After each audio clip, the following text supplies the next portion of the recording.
नमस्कार दोस्तों, आपका एक बार फिर से स्वागत है डॉक्टर निगम होम्योपैथी चैनल में। आपको ये चैनल अगर पसंद आ रहा है तो इस चैनल को लाइक करें, शेयर करें और सब्सक्राइब करें। आज हम लोग बात करेंगे सनस्ट्रोक और होम्योपैथी। यहाँ पे सबसे पहले मैं आपको एक वार्निंग देना चाहूँगा कि सनस्ट्रोक एक मेडिकल इमरजेंसी होती है। पिछले साल गर्मी में ऐसे बहुत सारे लोग थे जो सड़क पे चलते चलते गिरे और उनको प्रॉपर मेडिकल अटेंशन नहीं मिल पाया। बाय स्टैंडर्ड जो आसपास लोग चल रहे थे वो लोग समझ नहीं पाए और उन पेशेंट्स की मृत्यु हो गई। मैं होप करूंगा कि इस वीडियो के बाद आप ये भी जानने लग जाएंगे कि सनस्ट्रोक क्या है, और अगर अपने अगल बगल आजू बाजू किसी व्यक्ति को सनस्ट्रोक से सफर करते हुए देखेंगे तो कृपया करके ह्यूमैनिटी की सेक से आप उनकी हेल्प जरूर करिएगा। जैसा कि मैंने कहा, सनस्ट्रोक एक मेडिकल इमरजेंसी है। पेशेंट का जो बॉडी टेम्परेचर है वो 104 डिग्री फ़ारेनहाइट या उसके ऊपर चला जाता है। पेशेंट को कंफ्यूजन होने लगते हैं, उसको झटके आने लगते हैं, सीजर्स आने लगते हैं। पेशेंट अपनी कॉन्शियसनेस को खो सकता है, यानी कि वो बेहोश हो सकता है। ऐसे पेशेंट को फौरन अस्पताल जाने की जरूरत होती है।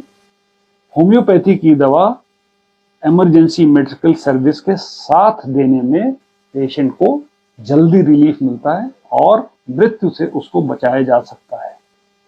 सनस्ट्रोक में जो पहला प्रायोरिटी है वो यह है कि पेशेंट को जल्दी से जल्दी ठंडा करें और उसको स्टेबलाइज करें। होम्योपैथी एक पावरफुल एडजुवेंट मेडिसिन है जो कि ऐसे में यूज करी जा सकती है। मैंने कहा कि ये मेडिकल इमरजेंसी है।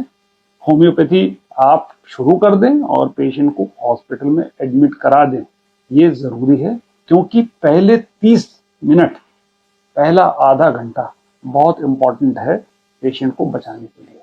सनस्ट्रोक के रिस्क में कौन लोग आते हैं? बड़े बूढ़े, बच्चे, वो लोग जो आउटडोर वर्क करते हैं, जैसे लेबर, जैसे कि ट्रैफिक पुलिस वाले, जैसे कि सड़क पे सामान बेचने वाले, वो लोग जिनको डायबिटीज, हार्ट डिजीज या ओबेसिटी, मोटापे से जो लोग ग्रसित हैं, वो लोग जो कि अल्कोहल रेगुलर लेते हैं, वो भी सनस्ट्रोक के लिए प्रोन होते हैं। वो लोग जो कि बीपी, हार्ट या ऐसी दवाएं ले रहे हैं जो कि डाययूरेटिक्स हों, यानी कि जो यूरिन की मात्रा बढ़ाती हों, ऐसे लोग भी ससेप्टेबल होते हैं सनस्ट्रोक के लिए। सनस्ट्रोक के जो पहचान के तरीके हैं उसके दो तरह के साइंस होते हैं, एक अर्ली वार्निंग साइंस और दूसरे डेंजर साइंस, जो कि मेडिकल इमरजेंसी बताते हैं। अर्ली वार्निंग साइंस क्या है?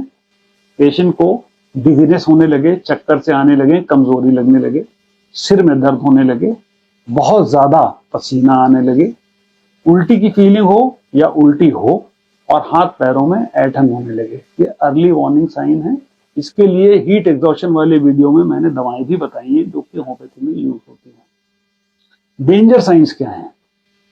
पेशेंट का बिहेवियर बदल जाए, या पेशेंट कंफ्यूज होने लगे, पेशेंट को बेहोशी आने लगे या पेशेंट बेहोश हो जाए, पसीना रुक जाए और उसकी स्किन एकदम से बहुत ज्यादा गर्म हो जाए, ड्राई हो जाए, पेशेंट को झटके आने लग जाए।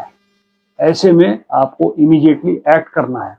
कभी कभी फीवर ना भी आया हो, लेकिन पेशेंट को अगर बेहोशी आ रही हो, झटके आ रहे हो और उसके कंफ्यूजन या उसके अनयूजुअल बिहेवियर हो रहा हो, तो फीवर बढ़ने का इंतजार ना करें, फौरन एक्ट करें।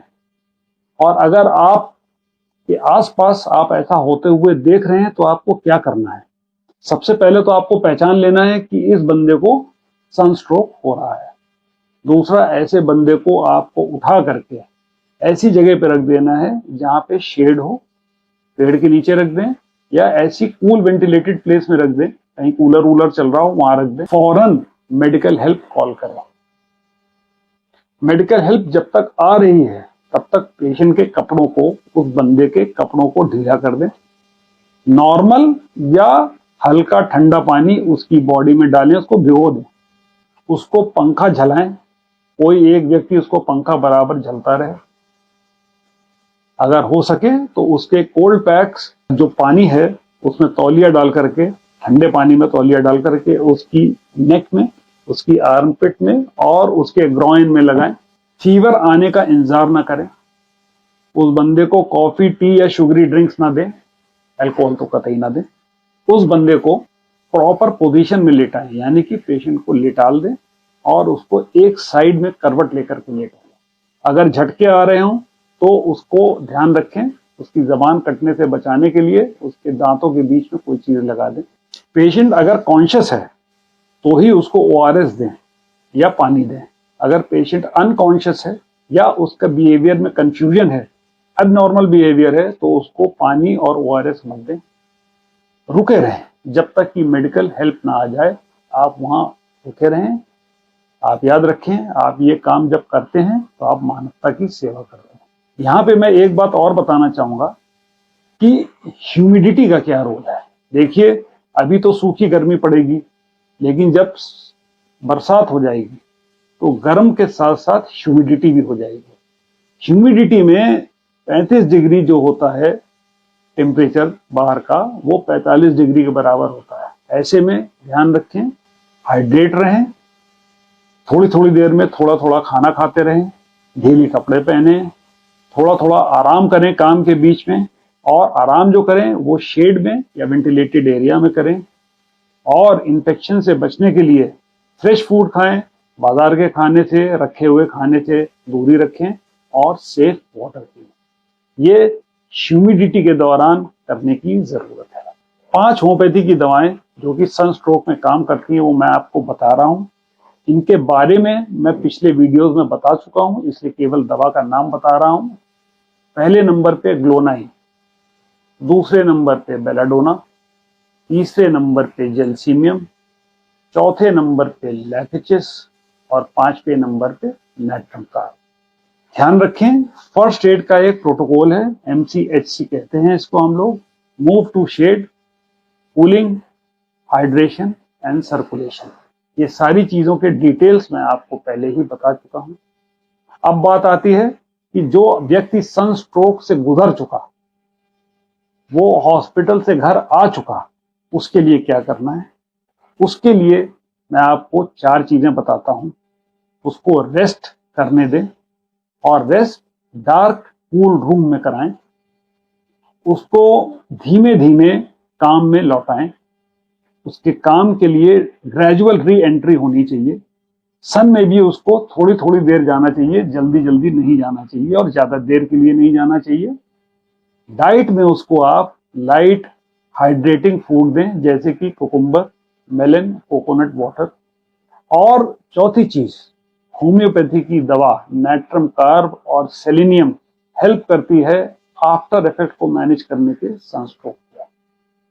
मेरे ख्याल में सनस्ट्रोक के बारे में जितना मैं आपको बता सकता था, मैंने पूरा आपको बताने की कोशिश करी। किसी भी सनस्ट्रोक के व्यक्ति को देखें, उसकी हेल्प करें, ये मानवता की सेवा है।